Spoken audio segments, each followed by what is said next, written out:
China mobile SIM supply, इनकी supply कैसे check करना है। मल्टीमीटर को हमें बजाय रेंज पे सेट करना है और ये मल्टीमीटर पहले चेक करेंगे कि आपस में ये प्रॉब है, बीप कर रही है या नहीं कर रही है। ब्लैक वाली कॉम, रेड वाली वोल्टेज ओम मिली एम्पियर है। तो अब इसकी सिम की बात करते हैं तो रेड वाली प्रॉब ग्राउंड पे लगाना है माइनस में और उनके पॉइंटों को चेक करना है। तो एक पॉइंट ग्राउंड आएगा, बीप करेगा, एक बेस होगा इस पर कोई वैल्यू नहीं आएगी, फिर इस पर सप्लाई आएगी 6.05 आ रही है और इस पर 6.06 और इस पर 6 और इस पर भी वही आ रही है। तो सेम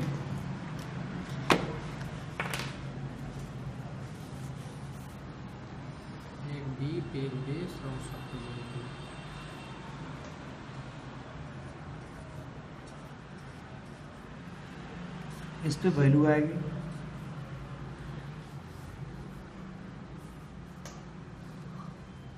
इस पे भी वैल्यू आएगी, इस पे भी वैल्यू आएगी।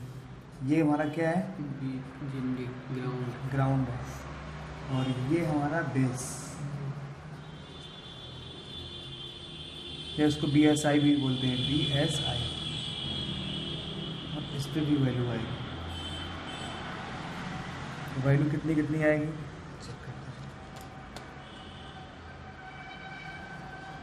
6.06। तो इस वाले पॉइंट पे ले लो 6.06।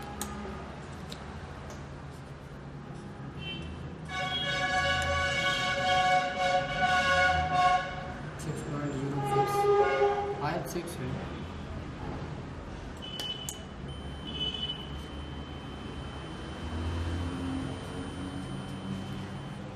तो ये सेम है, मतलब कि 6 इसका भी मिल रहा 6, ये भी मेन है, ये भी मेन है 6।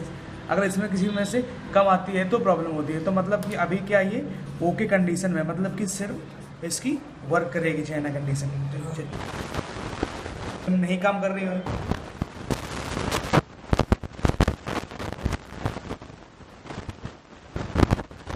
कि देखो इसकी सप्लाई कहाँ से आएगी, तो क्या क्या करना है। अगर नहीं आ रही तो ठीक, फिर हमें ये IC चेंज करनी है। तो सिम की प्रॉब्लम यहाँ से दूसरी सिम की प्रॉब्लम कम आती है। उड़ने के लिए MI नंबर उसका उड़ जाता है, तो उसके लिए चेक करना पड़ता है आपको *#06#, ये होगा MII नंबर। ये आपने चेक कर लिया, ये कोड डाल के। अगर ये इनवैलिड सिम आएगा।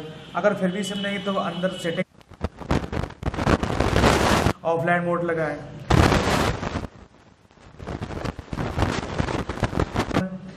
अब बात करते हैं अगर नोकिया की, तो नोकिया का सिस्टम अलग होता है।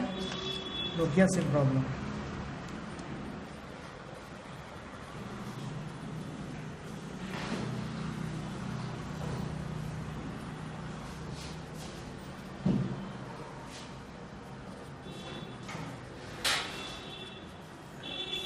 Problem and solution. इसमें क्या होता है कि सेम वही सप्लाई,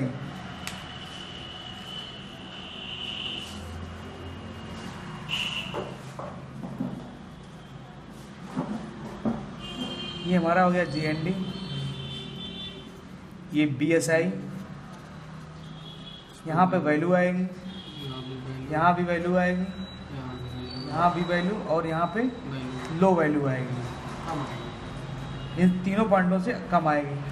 अब अगर ये नोकिया में अगर सिम नहीं काम कर रही है तो करना क्या है, ये तो पहले तो घंटे हमें चेक करना है। दूसरे नंबर पे हमें चेक करना है इनकी सप्लाई। अगर ये तीन की जो सप्लाई है, ये तीनों पॉइंटों की, ये सेम आएगी, ये इस पर कुछ वैल्यू नहीं आएगी और इसको बीप करेगा। और मल्टीमीटर को यहाँ पे बजाय रेंज पे ही सेट करके चेक करना है। अब अगर ये सिम ऐसी खराब है तो इनमें से कोई भी प्राउंड, ये GND है तो ये बीप करने लगेगी, या इसकी वैल्यू इससे कम हो जाएगा, किसी एक की वैल्यू चलेगी तो सिम की प्रॉब्लम हो जाएगी, सिम की प्रॉब्लम हो जाएगी। अब इसकी एक IC होती है, इसमें अलग से दी होती है, जबकि चाइना मोबाइल में अलग से नहीं होती है, इसकी IC होती है। तो IC को आप उसको निकाल करके चेंज कर सकते हो, चेंज कर सकते हो। इसकी अलग से ऐसी होती है, चाइना वाले में पावर IC ही मैनेज करती है। तो चेंज कर दिया। अब चेंज करने के लिए क्या है, अगर आपके पास आईसी नहीं है तो इस तरह के इसके अंदर पॉइंट निकलेंगे। आईसी निकालने के बाद अगर लूप कर दिया मैंने,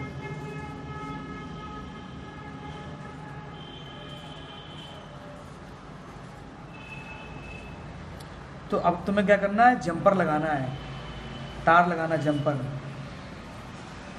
इसको इस पॉइंट से जोड़ दो, इसको इस पॉइंट से जोड़ दो और इसको जोड़ दो। ध्यान रहे जो ये बीच में पॉइंट बच जाते हैं ये आपस में कनेक्टेड नहीं होने चाहिए, क्योंकि ये माइनस होते हैं और हमारी सप्लाई पूरी मिलने लगेगी।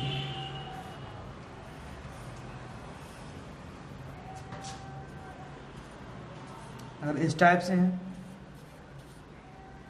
ऐसे जोड़ना है और इसको भी जोड़ना है, सिंपली सप्लाई आ जाएगी। तो सिर्फ जंपर लगा के आप काम कर सकते हैं, इसका सिम आईसी रिपेयर कर सकते हैं इसकी बस। और नहीं तो फिर UEMIC से प्रॉब्लम है या MI नंबर से भी प्रॉब्लम है, *06, इससे भी वही MI नंबर चेंज होगा, इसकी MI इस तरह से आएगी और इनवैलिड सिम लिखा होगा।